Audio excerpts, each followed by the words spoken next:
অৰুণোদয় 3.0 যি 1250 টকা হয় কেতিয়া দিব যিহেতু পোনপ্ৰথমে মুখ্যমন্ত্ৰী ডাঙৰীয়াই ঘোষণা কৰিছিলে 1 আগষ্ট তাৰিখে তেখেতে কৈছিলে 17 ছেপ্টেম্বৰ তাৰিখে 1250 টকা দিয়া হ'ব কিন্তু 17 ছেপ্টেম্বৰ আগতেই তেওঁলোকে ঘোষণা কৰিলে 17 ছেপ্টেম্বৰ পৰিৱৰ্তে তেওঁলোকে 25 ছেপ্টেম্বৰ তাৰিখৰ দিনা অৰ্থাৎ 10 বজাৰ লগে লগে সকলোৰে একাউণ্টে টকাসমূহ সোমাব কিন্তু তাৰ পিছত কি হ'ল জুবিন গাৰ্গৰ অৰ্থাৎ অসমৰ হিয়াৰ আমঠু জুবিন গাৰ্গৰ মৃত্যু হোৱাৰ বাবে মুখ্যমন্ত্ৰী ডাঙৰীয়াই পুনৰ সংবাদমেল পাতি ঘোষণা কৰিলে যে 25 ছেপ্টেম্বৰ তাৰিখে টকাটো দিয়া নহয় এতিয়া বহুতে আমালৈ কোৱেশ্চন কৰি আছে আসলতে টকাটো কেতিয়া দিয়া হ'ব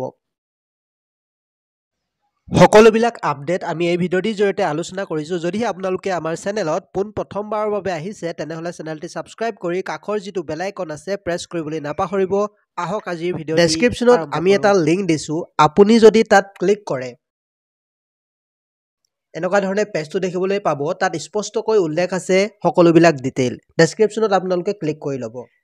Orunodoi 3.0 first payment date The people of Assam have been eagerly waiting for the first payment under the Arunodaya 3.0 scheme.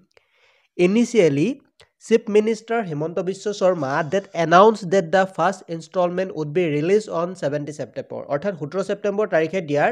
কথা আছিল কনফাৰ্ম ডেট আছিল তাৰপিছত তাত উল্লেখ আছে তাৰ সেকেন্ড পেৰাগ্ৰাফত ইয়াত দেখিবলৈ পাইছে সেকেন্ড পেৰাগ্ৰাফত উল্লেখ আছে Later, the date was rescheduled and the government informed that the first payment would be credited on 25th September 2025. Beneficiary once again prepared themselves to receive the benefit on the new date. অৰ্থাৎ ইয়াত উল্লেখ আছে তাৰ পিছত ৰিশেডুল কৰিলে গভৰ্ণমেণ্টৰ ফালৰ পৰা যে 25 ছেপ্টেম্বৰ তাৰিখে সকলোৰে একাউণ্টে টকাটো সোমাব অৰ্থাৎ 25 ছেপ্টেম্বৰ তাৰিখটো এই কাৰণে হিমন্ত বিশ্ব শৰ্মাই ঘোষণা কৰিছিল যেহেতু বহুতৰে একাউণ্টত ফাৰ্ষ্ট পেমেণ্টৰ যিটো এটকীয়া মেছেজ সেইটো অহা নাছিল অৰ্থাৎ যদি এটকীয়া মেছেজ নাপায় যেহেতু টকাটো নোসোমাব 1250 টকা সেইবাবে বহুতৰে একাউণ্টে যেহেতু টকাটো সোমোৱা নাছিল সেইবাবে তেওঁলোকে পঞ্চায়তত এখন লিষ্ট উলিয়াইছিলে যিসকলৰ এটকীয়া মেছেজ অহা নাই এইসকলক শুধৰাবলৈ এটা সুবিধা দিয়া আছিল 25 তাৰিখলৈকে তাৰ পিছত ইয়াতে আকৌ উল্লেখ আছে third পেৰাগ্ৰাফত however due to untimely dismiss of Assam beloved singer Zubin Garg the government decided not to release the first payment on 25th September the chief minister stated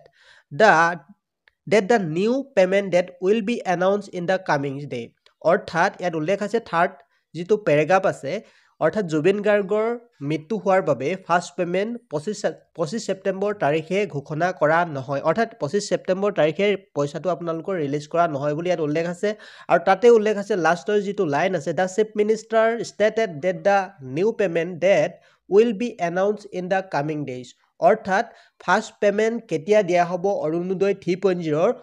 পৰৱৰ্তী দিনত ঘোষণা কৰিম বুলি উল্লেখ কৰিছে ইয়াতে আৰু তাৰ পিছত উল্লেখ আছে লাষ্টৰ যিটো paragraph for new beneficiary will have to wait for the official update regarding the revised reschedule of the Arunodaya 3.0 first payment অৰ্থাৎ অৰুণোদয় 3.0 ফাৰ্ষ্ট পেমেণ্টৰ ডেট অফিচিয়েল ভাৱে ঘোষণা নাই কৰা বুলি এতিয়ালৈকে ইয়াত উল্লেখ আছে অৰ্থাৎ যেহেতু 25 ছেপ্টেম্বৰ আগতে তেওঁলোকে ঘোষণা কৰি দিলে 25 ছেপ্টেম্বৰ তেওঁলোকৰ ফাৰ্ষ্ট পেমেণ্ট দিয়া নহয় আৰু ইয়াতে উল্লেখ আছে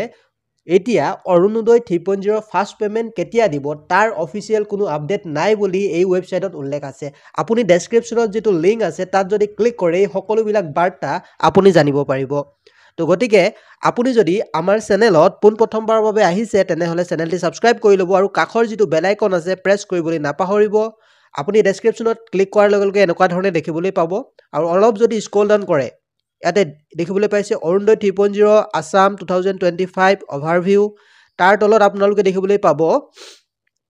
অৰুণোদয় 3.0 আসাম 2025 ডিটেইল বুলি দেখিবলৈ পাব তাৰ তলত যদি স্ক্ৰল ডাউন কৰে অৰুণোদয় 3.0 ফাৰ্ষ্ট পেমেণ্ট ডেট বুলি আপোনালোকে দেখিবলৈ পাব এই যিখিনি বাক্য হয় আপোনালোকে পঢ়িলেই সকলোবিলাক ডিটেইলত জানিব পাৰিব আৰু লগতে এই ৱেবছাইটত যদি আপুনি ভিজিট কৰি থাকে ইয়াতে আপোনালোকে দেখিবলৈ পাইছে ৰিশেডুল ফাৰ্ষ্ট পেমেণ্ট ডেট ইয়াত দেখিবলৈ পাইছে এই ডেটটো কেতিয়া আহিব অৰ্থাৎ কেতিয়া ঘোষণা কৰা হ'ব ইয়াৰ আপডেট আপোনালোকে জানি থাকিবলৈ ডেছক্ৰিপশ্যনত যিটো লিংক দিয়া আছে তাত ক্লিক কৰি এই সকলোবিলাক আপডেট জানি থাকিব পাৰিব আৰু যদি আপোনালোকে অৰুণোদয় 3.0 যিখিনি লিষ্ট হয় যদি নতুনকৈ লিষ্ট প্ৰকাশ হয় তাৰো আপডেট ইয়াৰ জৰিয়তে আপোনালোকে জানিব পাৰিব তো ভিডিঅ'টি একেবাৰে শেষলৈকে চোৱাৰ বাবে ধন্যবাদ